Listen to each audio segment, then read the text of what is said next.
Welcome back, dear children. Today we will continue with Ashoka's Dhamma. What is Ashoka's Dhamma? Why he has asked people to follow Dhamma? What was the teachings and learnings of this Ashoka's Dhamma? What the what was the impact of this Kalinga War on Ashoka's mind and that led to follow Dhamma? Ashoka's Dhamma did not involve any kind of worship of a god. Okay, like a way general, we perform, for example, Hindu religion, Dhamma is there, so they follow different gods and their religions, and then sacrifices are there. So it was not like that. Ashoka's Dhamma did not involve any kind of worship of God or performance or sacrifice.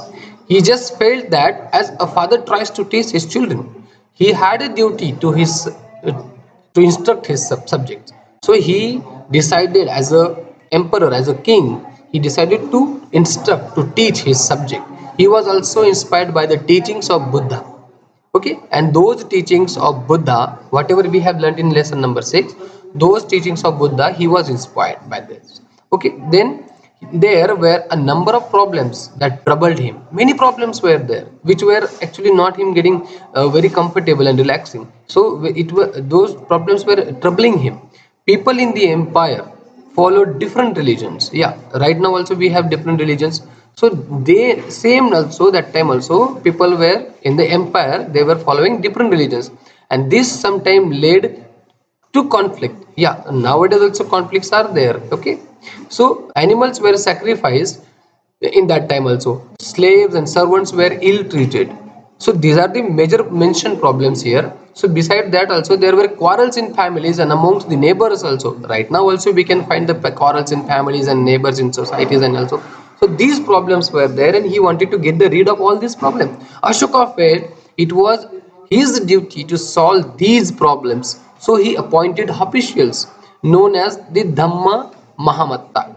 Okay, means they will tell about the Ashoka's Dhamma, Ashoka's teachings, who went from place to place teaching people about Dhamma. And in this way he had organized, he had appointed the people to spread his Dhamma. Then there his officials went from place to place to teach Ashoka's Dhamma to the entire people of that empire. Besides, Ashoka got his messages inscribed on rocks and pillars. He wanted to spread his messages.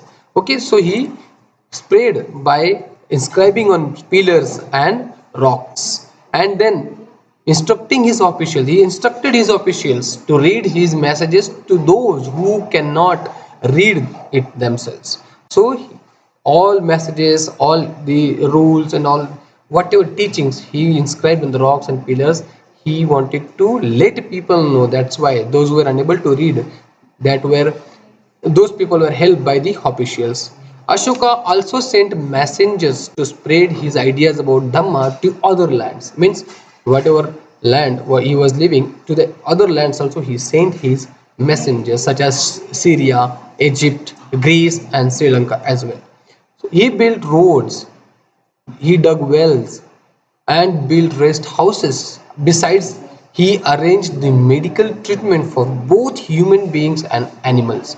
Okay, this is the picture here, the Rampura bull. Look at this finely polished stone sculpture. This was part of Mauryan pillar found in Rampura, Bihar, and has now been placed in Rashtrapati Bhavan. It is an example of the skill of the sculptors of that time. Very finely carved. Okay, this is the source. Now, what was Ashoka's message? His officials were carrying from land to land and other subjects or people. So that was, let us understand the message. People perform a variety of rituals when they fall ill, when their children get married, when their children are born, or when they go on a journey. These rituals are not useful. If instead people observe other practices, this would be more fruitful. What are these other practices he wanted to follow instead of those practices? These are being gentle with slaves and servants. Yeah, we have to be very gentle, very polite with the slaves and servants. Respecting one's elders. Treating all creatures with compassion. Treating all creatures with compassion. Giving gifts to Brahmins and monks. Okay, it is both wrong to praise one's own religion or criticize another's. Each one should respect each other's religion. Yeah, we should respect each other's religion. Right now also this teaching is carried forward. If one praises one's own religion while criticizing another one's, is actually doing greater harm to one's own religion. Yeah, therefore one should try to understand the main ideas of another's religion and respect it. We have to learn other religions and their ideas as well. We have to praise ours also and theirs also.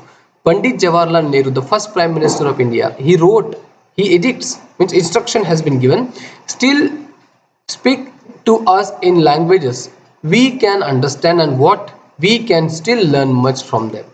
Okay, Ashoka's part, that message that I think relevant today, you can identify and you can definitely tell to your other things. This is the script given here: early Brahmin script, Devanagari script, now the Hindi, Bengali script, Malayalam script, Tamil script. These are the letters from the different scripts given here. So this is what about the Ashoka's Dhamma, whatever we have learned. And you have to also follow, you have to also learn, you have to also tell to the people. Okay, respect everyone, do not harm anybody's religion, do not talk ill about anyone's religion, praise everyone's religion. So this is what about the Ashoka's Dhamma in short. Thank you so much. Keep reading and keep learning. Bye.